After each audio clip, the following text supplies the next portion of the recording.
बात है वो तजारत करते हैं, हम जाके भीख मांगते हैं उनसे।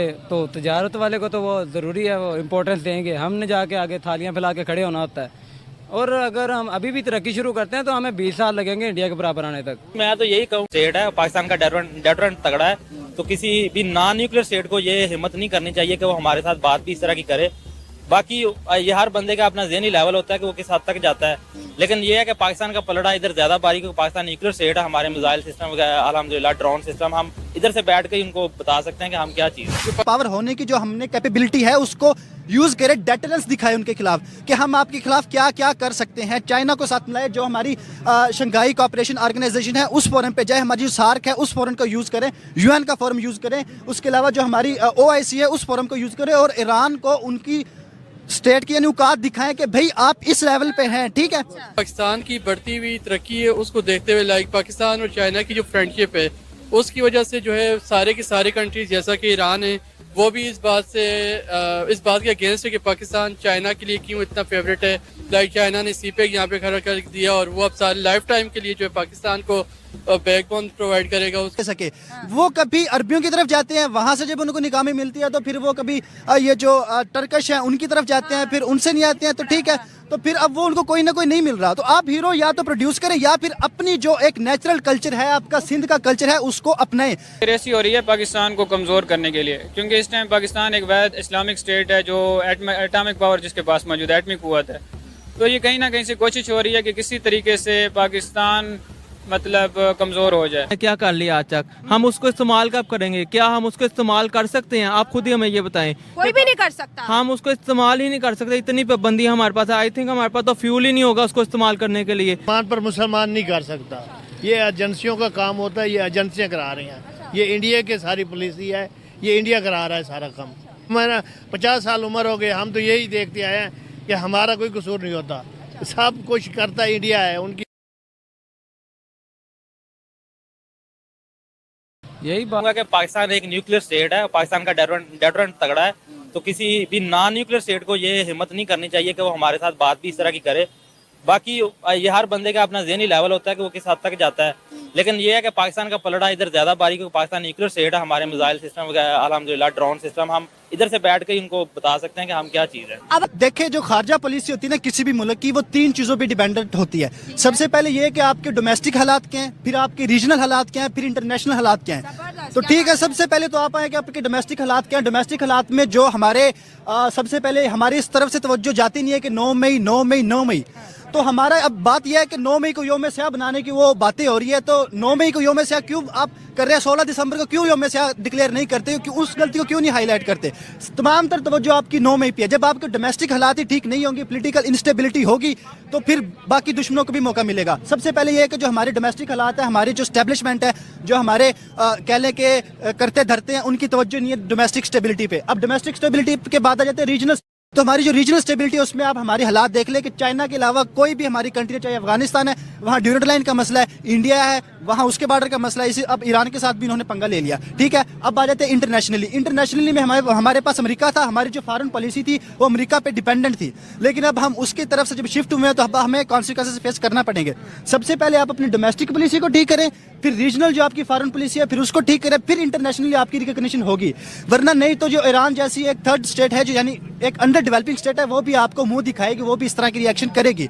तो सबसे पहले जब तक आप इन चीजों को ठीक नहीं करेंगे तो ईरान तो रिटेलिएट करेगा ही करेगा। देखिए, किसी भी कंट्री के जो रिलेशनशिप होते हैं ना, लाइक अमेरिका, जो भी एलाइज होते हैं, वो होती है हमारी जो फॉरेन पॉलिसी पर। हमारी फॉरेन पॉलिसी हमेशा से नाकाम रही है, जो कि इंडिया की हमसे बेहतर रही है। और दूसरा ये है कि पाकिस्तान में पॉलिटिकल स्टेबिलिटी आपके सामने है कैसी है। तो फिर जिस तरह का हमारे पास बंदे, हमारे फॉरेन मिनिस्टर आएंगे, सेक्रेटरीज आएंगे, वो जैसे आगे डिलीवर करेंगे अपने ख्यालात, तो उसी तरह से हमारी फॉरेन पॉलिसी बनेगी। अगर हमारी फॉरेन पॉलिसी को अग्रेसिव होगी तो हमारे साथ कोई अच्छा होगा ना। जैसे ही अमेरिका की हमारे साथ यही रही कि जब जरूरत पड़ी हम उनके एलाइज बन गए हैं, वरना हम उनके दुश्मन बन गए हैं। ठीक है, अभी जैसे यमन के हौसी बागी हैं, तो उन्होंने अमेरिका को, इजराइल को धमकी दी है कि हम आपके साथ जंग करने के लिए तैयार हैं। तो अब अमेरिका को हमारी जरूरत पड़ी है तो अमेरिका फिर हमारा दोस्त बन गया है। अदरवाइज अमेरिका हमारा कभी कोलिशन सपोर्ट फंड बंद कर रहा है, कभी वो कह रहा है कि हमने आपको इमदाद दी। हालांकि ये सारी रफड़ जो डाले हैं हमारे पाकिस्तान नहीं डाले ना। हमारी फेलियर तो ये है कि हमारी जो फॉरेन पॉलिसी है वो अच्छी होनी चाहिए, जो कि उनकी अच्छी है। अगर हमारी अच्छी होगी हम अपने ताल्लुकात भी बेहतर करेंगे, दूसरों को भी खराब करवाएंगे। सिर्फ ये तो नहीं होता कि हमने खुद को बचाना, दूसरों को भी तो बर्बाद करना होता है। ये है कि अब ईरान को हमने एक ये बात है हमें अप्रिशिएट करना चाहिए अपनी स्टेट को कि जिस तरह उन्होंने ईरान को रिटेलिएट किया था। तो अब ईरान अगर मजीद अग्रेशन दिखा रहा है तो अब हमें चाहिए कि उनको अपनी जो एक एटॉमिक पावर होने की जो हमने कैपेबिलिटी है उसको यूज करे, डेटरेंस दिखाए उनके खिलाफ कि हम आपके खिलाफ क्या क्या कर सकते हैं। चाइना को साथ मिलाए, जो हमारी शंघाई कोऑपरेशन ऑर्गेनाइजेशन है उस फोरम पे जाए, हमारी जो सार्क है उस फोरम को यूज करें, यूएन का फोरम यूज करें, उसके अलावा जो हमारी ओआईसी है उस फोरम को यूज करें और ईरान को उनकी स्टेट की औकात दिखाएं कि भाई आप इस लेवल पे हैं, ठीक है। तो आप हमें ये देखना होगा। हाँ, तक ये जो जंग करने वाली बात है इसमें मुझे लगता है कि ये सिर्फ जो पाकिस्तान की बढ़ती हुई तरक्की है उसको देखते हुए, लाइक पाकिस्तान और चाइना की जो फ्रेंडशिप है उसकी वजह से जो है सारे की सारे कंट्रीज जैसा कि ईरान है वो भी इस बात के अगेंस्ट है कि पाकिस्तान चाइना के लिए क्यों इतना फेवरेट है। लाइक चाइना ने सीपेक यहाँ पे खड़ा कर दिया और वो अब सारे लाइफ टाइम के लिए जो है पाकिस्तान को बैकबोन प्रोवाइड करेगा, उसकी फेवरेटिज्म उसके हर हालात में उसके साथ खड़ा होगा। और आई थिंक कि शायद ये रीज़न है कि पाकिस्तान के वो आगे नहीं बढ़ने दे रहे और आईएसआई जो कि जिसका दुनिया में एक नाम है और पाकिस्तान की आर्मी जिसका दुनिया में एक नाम है, शायद वो इस वजह से जो है वो पाकिस्तान को किसी तरीके दबाना चाह रहे हैं या खुद जैसा कि वो खुद भी न्यूक्लियर या एटॉमिक पावर पे काम कर रहे हैं ईरान, और वो ये चाह रहे हैं कि दूसरों को थोड़ा सा दबाएं अपने अंडर। आई थिंक ये कुछ थोड़े से इश्यूज हैं जिस बताएं हमारे पास जो एटॉमिक पावर है हमने क्या कर लिया आज तक, हम उसको इस्तेमाल कब करेंगे, क्या हम उसको इस्तेमाल कर सकते हैं? आप खुद ही हमें ये बताएं। कोई भी नहीं कर सकता, हम उसको इस्तेमाल ही नहीं कर सकते, इतनी पाबंदी हमारे पास है। आई थिंक हमारे पास तो फ्यूल ही नहीं होगा उसको इस्तेमाल करने के लिए, हम इस्तेमाल कैसे करेंगे? तो किसी भी दुनिया के किसी भी कंट्री को हमारे उस एटम बम से क्या डर होगा जब हम उसको इस्तेमाल ही नहीं कर सकेंगे? खौफ तो उस टाइम होगा ना जब हमारे अंदर कुछ एबिलिटी हो, खुददारी हमारे अंदर हो। हम लोग हमारे जो ऊपर हुक्मरान बैठे हैं आई थिंक वो भी अपना ज़मीर बेच के आए होते हैं। और आज देख लें, आज इलेक्शन का दौर है तो सारे किस तरह भाग रहे हैं। ये चंद 8 फरवरी के बाद कह लें कि आपको ये 1 हफ्ते बाद इनमें से कोई नज़र नहीं आएगा।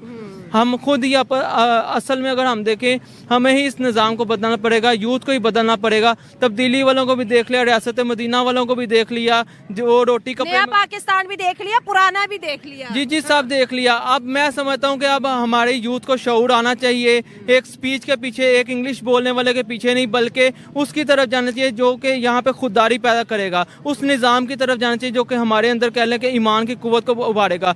मुसलमान से सिर्फ काफिर इसलिए डरता है कि हमारे पास ईमान है, उसको हमारे एटम बम से कोई खतरा नहीं।